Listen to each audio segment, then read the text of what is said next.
Hey guys, welcome back to my channel.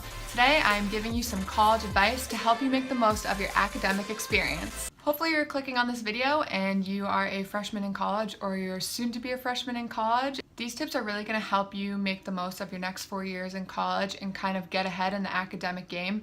I personally graduated a semester early because I followed a lot of these tips, so I hope that these tips, at least one of them, will help you out. Let's just get right into it. So first off is internships. You should really be thinking about internships your sophomore and junior year. Once you've kind of figured out what major that you want to be in, or if you're already in the major that you want to be in, you can probably already start to get an idea of what you'd like to do. Don't be discouraged if you haven't picked a major during your freshman year. It's probably better that way, honestly, because you can just be taking some gen eds or electives, and you won't be wasting your time taking major core classes if you're really not dedicated to your major. I personally switched majors my second semester of freshman year, so just don't be discouraged if you're not sure what you want to do. I would start getting discouraged if you don't know what you want to major in by sophomore year. I would really try and decide by your sophomore year, first semester, because this is when you're going to start wanting to get your internships and get your core classes into your schedule so that you can graduate on time. So getting an internship will really put you ahead after graduation. Some majors do require that you do get a practicum or an internship, and you can get credits for it, but some majors don't require that you have an internship.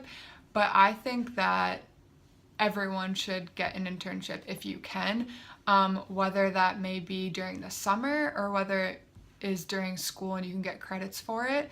Either way, I definitely recommend getting an internship because you will already have that experience on your resume when you're out of college, and you will also be making connections. It's really all about connections. You can find internships online on your university or college's board, but also utilize the people that are there to help you within your major. So go to your guidance counselor. They definitely know of people who are looking for students for internships, and they can help guide you in the right direction or even connect you with people who are looking for students for internships.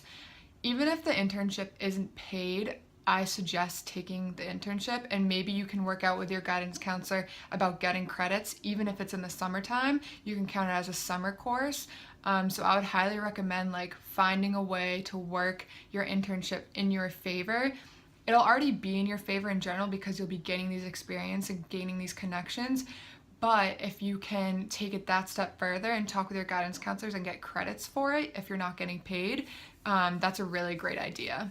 Internships go hand in hand with recommendation letters, which is something else that I would highly recommend getting during your college education. Recommendation letters are great for applying right out of college to jobs. That's something that I didn't utilize more and I didn't really think of, and I didn't have the guidance. People never really talked about recommendation letters. I didn't even need a recommendation letter to get into my sorority.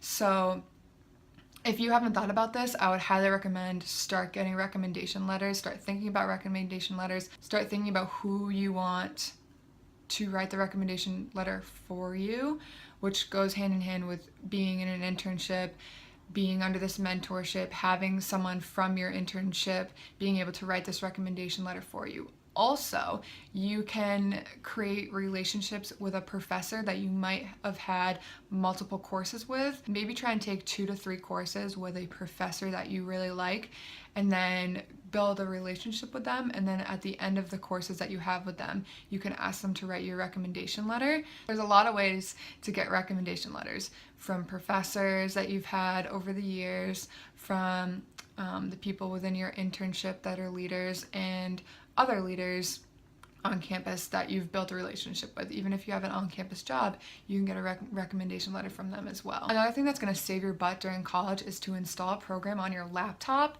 that basically deters theft. I highly recommend installing something on your computer that in case someone steals your laptop, you are able to locate it.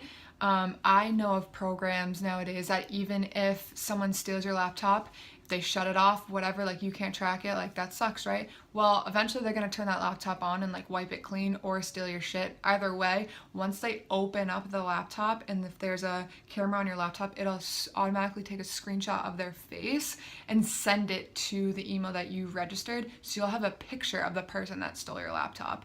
I'm not really sure of the program that does this. There's a few, so I would just research that and put that on your laptop 100%. It's not really something that I ever thought of until sophomore year. Stealing was happening in the library during finals. So people get desperate during college and they need to make money or they want money. People steal for all different types of reasons, but you just want to kind of like prevent that from happening to you. And if it does happen to you and you can't prevent it, at least you're being proactive and you have this technology on your device that'll help you hopefully regain your laptop back. Another thing that has to do with theft is that if you do get your laptop taken, that means all of your work is taken. So say you have a project due and it's due the next day and you just got your laptop stolen and that shit's gone. So a way to preserve your project and still have it is not like a 1990 like USB drive, just upload it to Google Docs. It's free and you can access this project that you have or these papers that you have from any laptop, your phone, anything. You'll have it on Google Docs backed up, so you'll still be able to pass in your things on time if your laptop is stolen. Another tip that I kind of learned my freshman and sophomore year is in regards to signing up for classes. So I went to a school with over 22,000 people, so there was a lot of fight to get into the classes that you need to get into, and sometimes those classes would fill up so quickly that you weren't able to take them. So I would stay away from your freshman year taking all your gen eds. I know a lot of people do this, they just take all their gen eds and like get it over with and like whatever, but I would recommend if you already have your major in mind and you're 100% sure that you want this major, start taking your core major classes your second semester freshman year and sophomore year, and then you can start taking the gen eds junior year and senior year, and you won't be struggling to get into a class with everyone else. And if you try and take all of your core classes your senior and junior year, you're going to be swamped with a lot of work, and a lot of work that you want to do well on, considering it's part of your core major. So that's another reason why to kind of like sneak some gen eds and like save them for later, so that you kind of have these like easy courses that aren't too much of your time for your senior and junior year, so you can like enjoy those years. In regards to courses, if you see a course that you like that doesn't count for a gen ed or doesn't count for an elective or doesn't count for your major, but you really want to take that class, I would go and utilize your guidance counselors and talk to them and tell them you want to take this class and ask them if they can make it count for something in your major. So you could just take it and have it count as your credits, but why not fight for that class and see if you can get it counted towards your major or a gen ed. I know it sounds silly to say, but I didn't realize all of the things that were available to me on campus, including writing centers. You can bring your papers to be peer edited for free, and they peer edit the whole paper for you, and it's just like nice to get like a second opinion and possibly get a better grade on your paper because you had someone else review it, spelling, grammar, and all of that stuff, and it's all for free.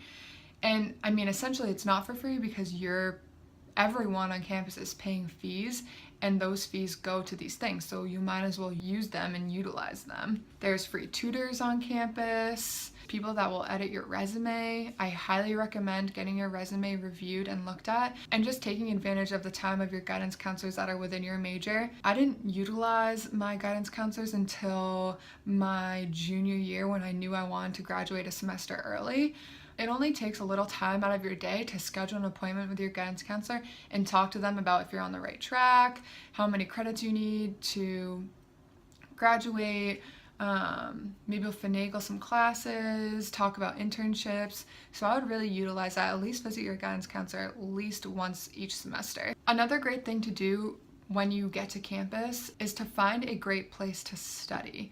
whether that may be the library, whether that may be your dorm room, whether that may be the cafeteria, whether that may be a small private area on campus or a lounge. Maybe you like quiet places, maybe you like loud places. I would really explore the campus and see what are great places for you to study, great places for you to write papers. Because when it comes to finals, you're gonna wanna have a place to go to that's the perfect study spot for you, that you're probably gonna be in for multiple hours at a time, maybe all night to write papers, to study. So it's really important to find a place that you like to be in, and place that you're comfortable. And last but not least, take advantage of living on campus. Living on campus is great. There's so many things, like so many activities, so many people, everything's right there for you. I would really take advantage of living on campus freshman year. And I had the opportunity to move off campus sophomore year, which I did, but a lot of people stayed sophomore year and lived on campus, and they just kind of like knew more what was going on. And I would just really take advantage of living on campus for the first 2 years of college. Everyone's different, but I would recommend living off campus your junior and senior year, or even just staying on campus in the senior dorms during senior year. Sometimes it just makes life a lot easier, especially if you're in some place that snows. Just even getting to campus or getting to classes on time, living on campus is kind of ideal for that. So that's it, guys. I hope that you enjoyed this video, and I hope that this helps someone out there. If you have any more questions for me, comment down below. And as always, if you like my advice, if you don't think my voice is annoying, like and subscribe. Thanks, guys.